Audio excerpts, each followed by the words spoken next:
Hello guys, NautoAce here, and this is going to be a interesting MmGS vlog rewind. At the same time, a follow-up to Yoshinori Ono leaving Capcom. So in this rewind, I actually talked about Street Fighter V, the controversy when it first released in 2016, the vanilla version, Street Fighter V with 16 characters, the lack of single player. It was mostly focused on multiplayer, especially online. So as of right now, I still stick to that belief of what happened in 2016 when it first launched. So here's some pointer. Yes, I don't agree with the game being $60 at launch with the content they offer. I think it should have been, to some extent, $40. I mean, if it's push come to shove, $50. However, like I said before, and I said it again, Yoshinori Ono, at the time, Combofiend, Peter Rosa, he was a community manager who took Sid Killian's place for the FGC community. And some people who worked on Street Fighter V before, from what I heard, some people switching. Again, I don't know about it. Again, this is 2016. Yes, whether you like it or not, unfortunately, Ono did focus this game to be competition friendly. It was focusing on the Capcom Cup 2016. So again, I'm going to link to a video from Matt McMuscles about Street Fighter V. Even Miles923 even agreed with it and he said, yeah, that was the story. And the gist of it is, like I said before, the reason with the content, the release date was first, they want the game to be there before Capcom Cup 2016 started. And second is the usual Capcom behavior, and that is to release a game before the fiscal year end. They did that before with Street Fighter Cross Tekken. To some extent, they did that with Marvel vs. Capcom 3, the original version. It was originally supposed to be at May of 2011, if I believe. They got pushed forward because they wanted the game to be out before the fiscal year. And then now with Street Fighter V as well, again, you kind of see the pattern there. Again, I don't agree with it, but just at the same time, Ono was very transparent about it. He was saying, hey, look, this is what the contents are, be prepared. I don't agree with it, but again, he was preparing for it, like, this is how it is, and he did admit it that the game had to be released because of Capcom Cup 2016. So with that, here is MmGS version 2 vlog rewind episode 6, my thoughts on the whole controversy with Street Fighter V when it first came out. And also, I just want to say this, yeah, I might sound like I'm defending the game, like an apologist, but in reality is I wasn't. Like I said, I don't agree with it, but they did what they had to do. I mean, the end of the day, you know, what's the word that people always say? If you don't like it, don't buy it. Hello guys, NautoAce here once again. And this is going to be a follow-up on my Street Fighter Final Beta thoughts. And if you still didn't see that one, links on the description box. But basically this follow-up basically is I want to give my thoughts on the whole Street Fighter V controversy content for $60. And I did mention this on my previous video that Street Fighter V is going to be like, well, Splatoon. And if you remember that story, yeah, and I did a vlog about it, I think, and still as of right now, I don't think Splatoon is worth $60. $40? Yeah. 60? No. So the same goes with Street Fighter. So yeah, I did get the game, but you say, hey, well, you buy it $60, how come? Well, let's just say I bought it also at $40. I had some coupons. It was gonna expire, so might as well get Street Fighter V, so why not? So, another thing said, oh, I didn't know there was going to be a lack of single player content. Okay, true, if you didn't follow, excuse me, if you didn't follow Street Fighter V, they were, didn't transfer, no, they were transparent. If you were thinking about this game, I'm sorry, I don't want to be a jerk, but Ono said this. Capcom said this. Look, the game's gonna be bare bone. They're not gonna have a lot of the feature until later on. They said that already. The story mode is not gonna come until June, which is free. They said a lot of this thing. They were being transparent. And if you guys didn't know about it, chances are you probably didn't follow what's going on with Street Fighter V. IGN basically had it. GameStop basically even had the info about it. They were to some extent transparent. That's why I was well aware about it. The characters, yes, they said that you don't have to pay. All you have to do is just win some fight money and you can get the other characters for free. You never know, maybe there's gonna be some special tournament that you participate, hey, you might get some fight money. Yes, the shocker really they didn't say was there's no arcade mode. Yes, the game should at least have a standard arcade mode. So what's the deal? Is this like Splatoon is just meant to be for multiplayer? That's my guess. And you do gotta keep in mind, guess who's involved in this game? Combofiend. Pete Combofiend Rosa. If you don't know this guy, yeah, he was a replacement for Seth Killian. But before that, guess what Combofiend does? He's FGC. Of course, to some extent, they're gonna cater Street Fighter V to the FGC. You know, when it comes to fighting game, the Capcom Pro Tour, Capcom's gonna cater to the FGC. Why? Money. That's what it is. Believe it or not, in the past, they weren't even to the FGC. They're just an underground people. Now, there's money, there's viewers, there's a lot of people. Yeah, FGC equals money. Same goes with Street Fighter 4. Just the point really is that the game was basically marketed, or it was more prioritized to the FGC. That's why the online was the most important thing. That's why they had the beta. And even so, unfortunately, even the first day, the beta didn't work. That's kind of embarrassing after four beta. Really, Capcom? Really, Combofiend? That's embarrassing. I'm sorry, that's just embarrassing. So, but yeah, I mean, do I agree with it? Of course, just like a lot of people, no. But they were transparent. They did say it. Look, the story mode, the in-depth story mode is gonna come in June. Other features might come in the long run, and it's for free, like Splatoon. So you say, well, Splatoon has some good length of campaign, like the single player. Yeah, I heard it's short.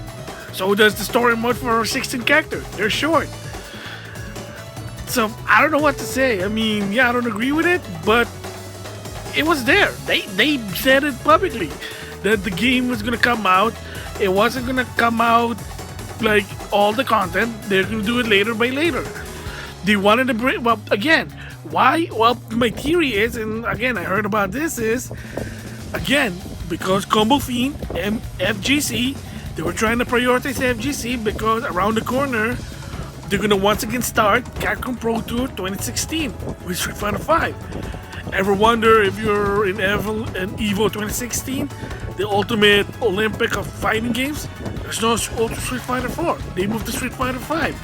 Because they're trying to make this game not only to FGC, but to encourage people to play online or, you know, grow the FGC. The point is, it is focused on FGC as of right now.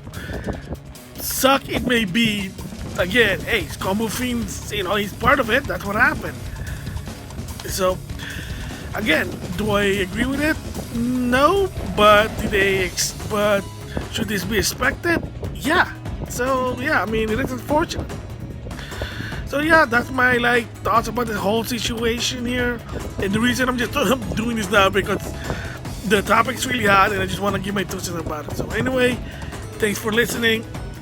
And if you want to see my past blog about my Street Fighter 5 beta, coming soon, links on the description box, along with my beta online play from phase 2 to the final phase. Thanks for watching. Thanks for listening. So you just heard my opinion about Street Fighter V, the vanilla version that came out in 2016.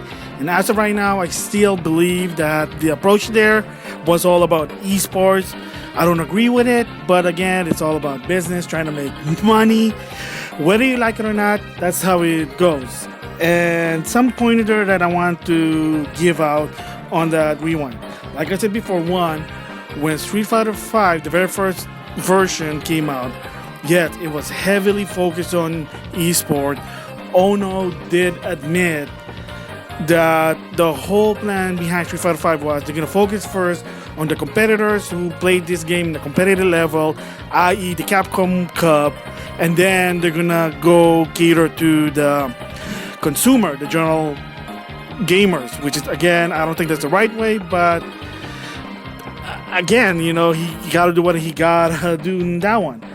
And he was banking on people will be happy in the long run, which sadly, a very long run, to make everyone happy by adding more single player content. It took, for crying out loud, 2 years just to put in an arcade mode. It took them a while, but then finally when they did like the second expansion for Street Fighter V Arcade Edition, they finally said, all right, there you go. You got now your single player mode, arcade mode, so people are sort of happy. They even improved the survival mode. Story mode, still story mode, kind of like the backstory of why characters are in Street Fighter V. And yeah, and then a lot of the influence behind Street Fighter V, sadly, like I said, it was Yoshinori Ono, at the time who was the community manager of fighting game, Peter Combofiend Rosas. Now he works at Marvel, and I guess he's doing a better job from what I heard, whatever. And there you go. So also, you gotta also keep this in mind. I'm surprised I kept forgetting about this. Is that in 2013, when the PS4 and Xbox One finally started to come out, and the next, like, that gen cycle is already starting, Capcom actually did not have a lot of money in the bank. I'm gonna put one of the video, an old video from Review Tech USA, kind of give his opinion about it.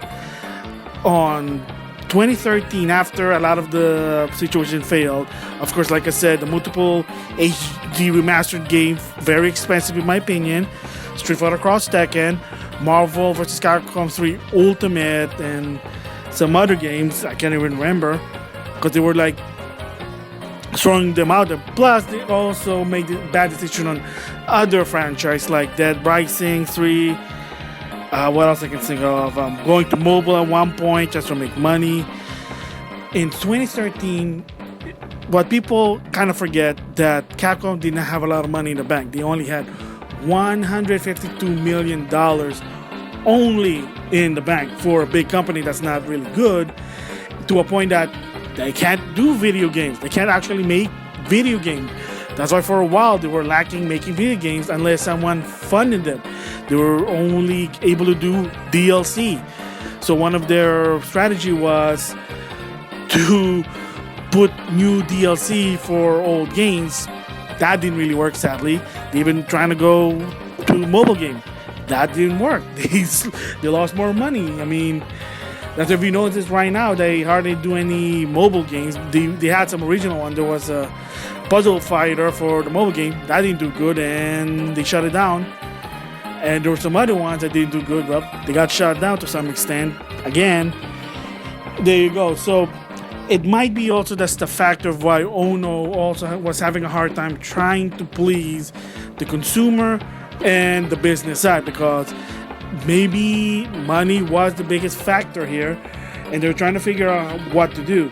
And again, I mean, credit to Matt McMuscles for Street Fighter V. Apparently, Street Fighter V originally was going to be a launch title not only for the PS4 but also on the Xbox Series, but because again they kind of threw the money away, wasted money doing this realistic reboot Street Fighter, and people said, well, that didn't work, didn't look right.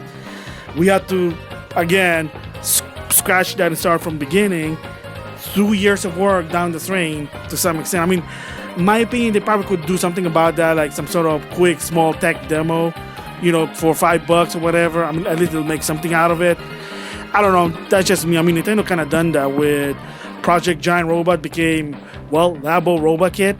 Just saying there. I mean, they are known for doing that, so maybe they could do something with that one. But the bottom line is that 2 years that they did that, supposedly the launch Street Fighter V, yeah, they said, well, got canceled. We got to start over from the beginning. They scratched that idea. And of course, again, credit to Matt McMuscles about Polygon Picture. They threw a lot of money to them for Street Fighter Cross Tekken to do the cinematic, and then I get to some extent sort of with Street Fighter 5. Then what it means is, again, they're not having a lot of budget just to make a game, to a point why it became a Street Fighter 5 PlayStation exclusive is, there you go. I mean, it's not because they could, I mean, maybe it is partially because they don't have enough money in the bank at the time still, in 2016, or heck, the game was 2013, so it kind of, again, put two together, it kind of makes sense there. That's why they said, well, we have to delay the game, we have to start over, and then it came out in 2016, and Sony had to fund the game because they couldn't do it themselves, because they tried it, and the money went down the drain. So they partnered with someone, and Sony said, sure, we'll do it. So now it kind of makes more sense of why Street Fighter 5, as of now, is a PlayStation exclusive. Not because Sony stepped up and said, hey, you know, we should partner up. It's because of, well, Capcom didn't have a lot of money. And remember 2013, they trying to do something new. That failed. And they wasted a lot of money. So how are you going to make a game if you don't have any money? Partner with someone. Same goes, believe it or not, with Dead Rising 3. The reason that game is an Xbox exclusive because Microsoft paid the bill just to do that game. And same goes with Dead Rising 4, but apparently both of them failed, so they tried finally, like a year later, port it to the PS4, but it was already too late, and look at it. Nobody really cared about the Dead Rising series. And of course, they had some dumb decision they done, and again, once again, Matt McMuscles talked about Darkstalker. He called it the Capcom test.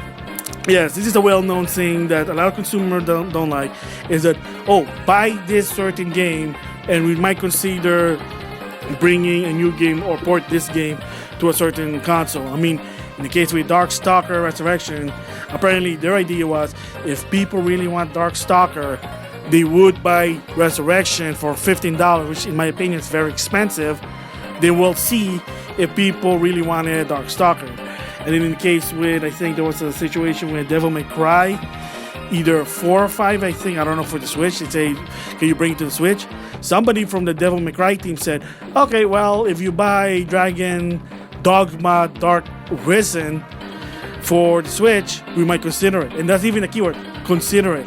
So technically they're telling the Capcom fans that if you really want to support us on your particular console, give us more money.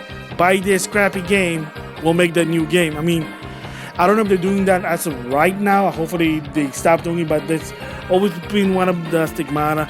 I don't know if it's a Japanese thing, because I know even Harada at one point in stream said, if you really want Tekken 7 on the Switch, tell Namco Bandai about it, i.e. port begging again. That's a gray area, but the whole point really is that common sense is that you really should bring it. But a lot of time, if it's a technicality issue, okay, maybe that's a different story there. Who knows? So yeah, so there, like I said, there's a lot of point about that V1 I talked about. It sucks, but again, it is what it is. And of course, with Street Fighter 6, apparently, credit to the leaker, Dusk Golem. Again, a lot of people said this person is credited on his resource, because this person actually guessed Resident Evil 8 right, Village, Chris, Ethan, Werewolf. So again, you're hearing things about Street Fighter 6 that first Ono was the director, was given another chance, and then also that at the same time Ono's idea for Street Fighter 6 was it was a team base, which he did in Street Fighter Cross Tekken, and of course Capcom Fighting Jam, Evolution, whatever you call that crap, and those both game failed.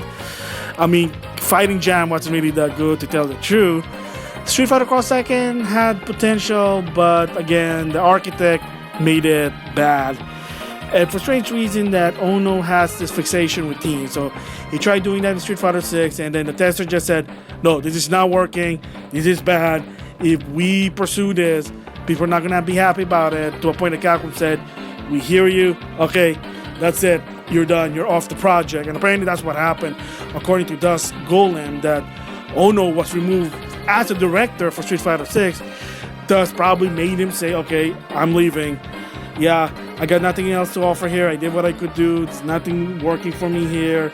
And again, they didn't fire him. He still get paid, but pride and honor, on the other hand, is going to be a little different because, again, they gave him a second chance being a director to Street Fighter 6, and again, nothing happened. There you go. So that is my rewind thoughts for when Street Fighter 6, the first version, came out in 2016.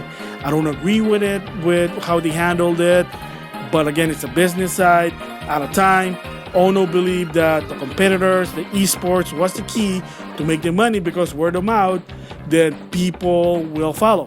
True, it may be, but if you don't have that single player content with arcade mode wasn't even there yet, and they weren't even considering it at the time until 2 years later. Story mode's there, but it wasn't really fun. Survival mode was not really fun. And again, I mean, a lot of the story that McMuscles told about Street Fighter 5 was actually makes sense now. They had a different approach that didn't work. The reason why lack of content, because Demp was forced to use Unreal Engine 4 and they have no knowledge. They were being pressured, oh, the game has to be released before the fiscal year, before Capcom Cup 2016. Kinda, again, put 2 and 2 together, it makes sense. There you go, and it's to a point that now I can see why a lot of the decision was bad. Not just in fighting game, I know in other games, but sadly to say is that the talks is that the reason why they didn't have a lot of money in the bank was because their fighting games were a mess. Like, the decision was so much bad. Other things, like I said, was Dead Rising 3 and 4 didn't do good in the Xbox. And almost, oh my gosh, I almost forgot about this before I close this video. I know it's long, but it's like, I gotta put all the factors here, so I do apologize if it's long. Is that even at one point, even Capcom decided to go outsourcing Western developer to do some Capcom games, such as Remember Me. That wasn't good. Devil May Cry reboot. Okay, it's a little bit good, but the story-wise didn't really make sense. I don't think it's a bad game, but it's just, why do you need to do a reboot? Why not just do Devil May Cry 5? They finally did it, so there you go. But Devil May Cry reboot wasn't really bad in my opinion, but the direction of the story, okay, it's weird to reboot. Thank goodness it's a reboot rather than a sequel, but again, still, why? And they did a lot of like Western IP game that just didn't do good. Some were good, some are not. I know there was this weird sheep game, like it's an arcade, that didn't do good. Commandos 3, they did like a twin shooter. It was so-so from what I heard, but again, Bionic Commando, the rearm was okay from what I heard. That was actually made in Japan, so I think that was okay. But the reboot Bionic Commando by Grind, that was bad. I have it, I played it, and it sucks. Like, it didn't really make sense. Heck, Adam Sesto didn't like the game. So you kind of see their direction in business. So, but the biggest factor, yes, was the fighting game, but poor decision of Western IP. People they outsourced didn't really work. Reboots didn't work.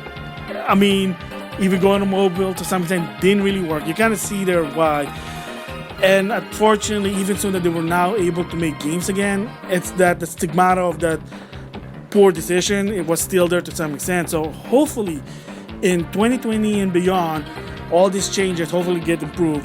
Hopefully by the time that PS5 and Series X comes out, a lot of the decision in Capcom will be improved and it'll be a 180, because right now, like Max said, yeah, it's not. So there you go, my thoughts, my rewind thoughts on Street Fighter 5 and the whole shebang of Capcom. Yeah, this is sort of a rewind / double feature, but it all connected together. That's why it's super long here. Apologies. If I remember, I'll put a timestamp on the description box. So with that, I'll see you guys later.